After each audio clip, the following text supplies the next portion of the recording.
Hi, I'm ED-SKaR, and welcome to my tournament video log. And something brand new and interesting and exciting is here, finally. My new bike jacket, which is nice and warm and dry, even though it's cold and wet here in sunny Milton Keynes.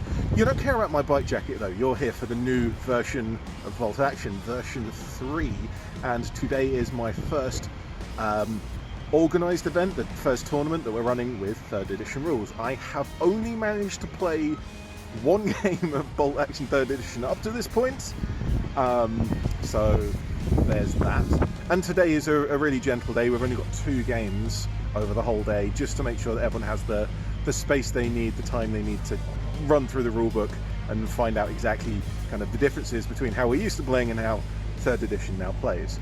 But the kind of first thing on that line is how armies are put together, because rather than the old reinforcement platoon that I quite liked, we have a slightly more realistic platoon system, and all armies will start with a rifle platoon. You can have as many as you like. I've just got 1 today, and my rifle platoon consists of an LT by his lonesome and 4 infantry squads. I've got 2 rifle squads, 2 light machine guns and 1 light machine gun because I didn't have the points for 2 each, and then 2 tank rider squads, a mid-sized squad with no body armour and a small squad with the body armour.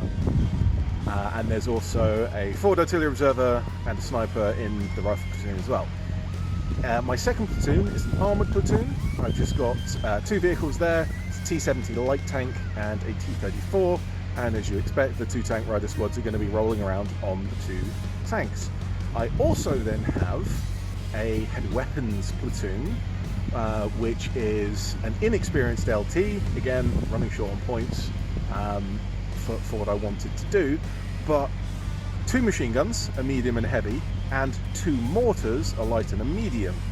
And with the forward artillery observer, both those mortars get to use that the line of sight of the artillery observer as their spotter, which is a really interesting new way of doing things. And so both the medium and light mortar are going to have range on, line of sight on most of the board, I hope, until the artillery observer gets taken out. And so what I have is this kind of 3 steps of mobility in a way. I've got some heavy weapons that are going to be fairly static, and they can move a little bit, but they're not going to be moving a lot, and putting down base of fire. I've got a couple of rifle squads in that middle ground where they're kind of moving up a little bit here and there, and hopefully I can put them on the objective.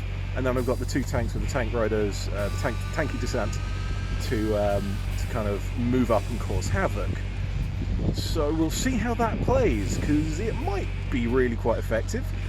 This is kind of riffing off of ideas that have worked well in 2nd edition, but this is a new edition and we've got new players, and I don't know what anyone else is bringing. The new platoon system has quite the opportunity for some silliness.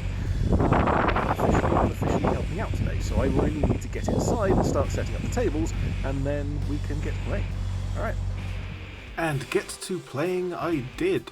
And against my favourite first game opponent, and yes, it's the same Polish player in probably half of my tourney vlogs that I always get to play against first. But it's okay, the scoring app isn't biased, honest. We had a table quarters game, taking 5 placed objectives. Now those objectives ended up weighted quite heavily towards the lower left corner in this image, and I got to choose my starting quarter, so I chose the lower left. My plan was really to push most of my force up into the buildings from that corner and hold tight. So long as I survived, I'd have 2 easy objectives and I could probably win a 3rd with some other means. My mobile element would then arrive on the long board edge, probably on the right corner, to demolish anything in my opponent's back line. My opponent, oddly, deployed all in the open on their table edge, which at first seemed like a terrible idea, not taking the advantage of cover and not pushing up, but over the course of the game provided enough sightlines to my opponent that I was always under fire from large portions of his army at any given moment. And that right hand side was just so tempting. The sniper up close, 1 rifle squad, artillery piece further back. I was sure I could get in and do loads of damage to all this before the enemy tanks turned to face me. While my first tank and tank descent got onto the board, started causing trouble straight away, only for the T-70 to be taken out by something suspiciously resembling a Cardinaloid. I think it's a TK3. My T-34 and all of the rest of the infantry got up into the village just where I had wanted them, and my heavy weapons, surprisingly they all got sightlines on some of the enemy throughout the game without having to move around very much. My right flank still managed to go my way even with the T-70 gone. My T-34 provided long-range fire support, and the armoured tank riders managed to take out the squad, an enemy sniper and another officer that had come along to help out. Even the TK3 couldn't stop them, well, not rolling twos anyway. There was a heck of a scrum forming in the middle of the board, and there was sort of two objectives that were on either side of this that could be claimed by whoever survived. So my T-34 dropped off its descent to help out with that, and then raced off to squish the enemy's howitzer. It's surprising that I've played 2 editions of this game and charged with tanks exactly twice now. The scuffle in the middle didn't really go my way, and the tank descent on the right flank were also not able to affect the objective in that corner. They got close, but losing their T-70 early had slowed them down. The final result was 1 objective contested, 1 uncontested. Surprisingly, no one managed to get close to it in the last turn of the game. 1 for my opponent, that one on the back, and 2 are mine on my back edge, and choosing that table quarter and getting stuck into the buildings kind of was definitely the best way to go, and I scraped my victory just from that. Now I wish I'd taken more pictures of their cavalry, because there's a fun little story that will never be told about what happened over there. My second game, well, this is going to be a very short discussion. We were to deploy along a long table edge and take the middle of the board, and I had a building complex on my right, and so I started all my infantry and weapons in there. Open ground on the left, and that would be perfect for my tanks to start in reserve and come in from that board edge. Except, my tanks failed their reserve rolls. And again, every time, they never arrived. I think one of my tanks arrived on the very last turn of the game, but at that point it was too late.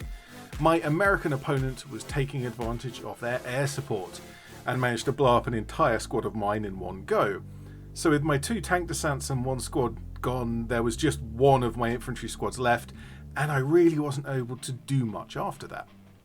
Now, putting my heavy machine gun up on this roof was a great idea, and I'm really liking heavy machine guns in 3rd edition. This squad got line of sight on all of the open empty fields that my tanks weren't in. But with half of my army off of the board, and with it all of my anti-tank capability, I couldn't stop the triple Stuart advance, and this whole game just kind of stuck in this long-range firefight feeling.